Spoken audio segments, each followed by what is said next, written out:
Welcome back. Well, as COVID infections start to resurge in parts of Europe, it is clear a global approach to vaccination is imperative. Here to discuss new drone technology to deliver vaccines to hard to reach places across Africa is Daniel Morpho, Senior Vice President of Africa Zipline, and Yahoo Finance's Anjali Kemlani. Daniel, how crucial is it to get this technology rolled out and in place right now as a public health approach, given we're seeing this rise in cases in places like Austria, where they are rolling out a very controversial lockdown for the unvaxxed?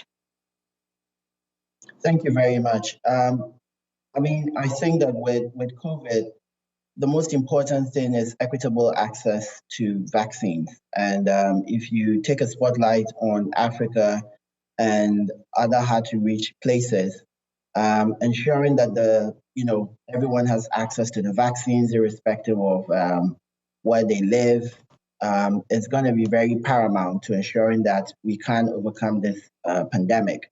So to be able to have the ability to be able to use a drone to deliver COVID vaccines to the hardest to reach places across the continent and beyond is truly a blessing to be able to do this.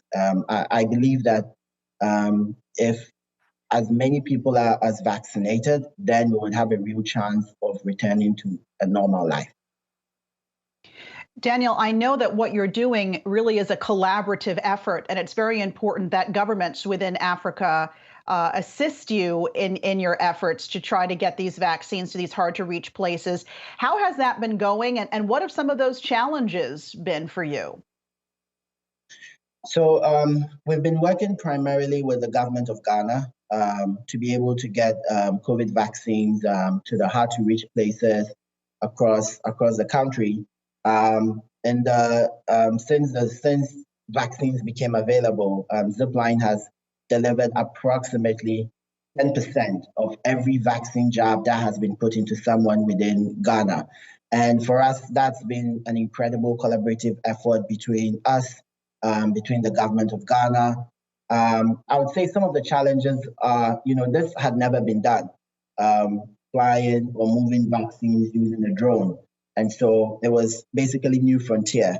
And so we had to do a lot of research. We had to work with partners like Pfizer to be able to really bring confidence in the entire system and truly enable us to be able to get vaccines to the hardest to reach people. Daniel, Anjali here. I know that you have already worked with some of the U.S. Companies, as well as have already really established yourself both in Ghana and in Rwanda. That's where Zipline really started. And so you basically had a leg up in this situation when it came to how to get vaccine doses to hard to reach places in Africa. I know there's also plans for Nigeria. Where else are you looking? Because it seems like the continent is particularly impacted by inequitable access to vaccines. You're very right. Within Ghana itself, we are expanding our reach. We currently have 4 hubs, and we are expanding it to 8 within the next couple of months. As you rightly said, we are looking to start operations early of next year in Nigeria. But then we are really targeting other key markets across Africa. We are hoping that come next year, we should be in another couple of key markets across the continent. We are still in active discussions, so I'm unable to disclose, but I'm very confident that next year we'll see Zipline in a few more countries across Africa.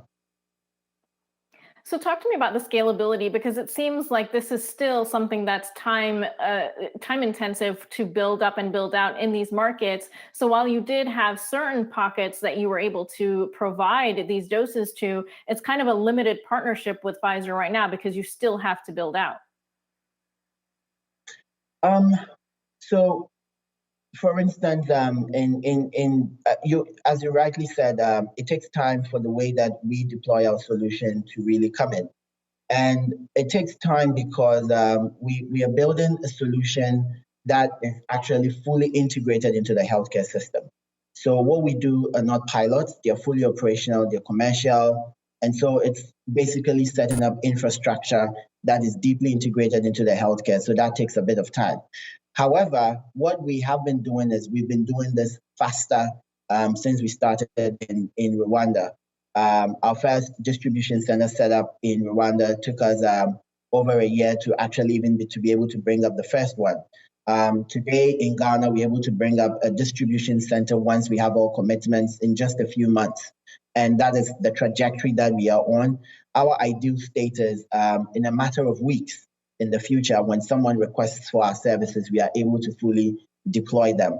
And we are working on many levels to ensure that that actually does happen as well.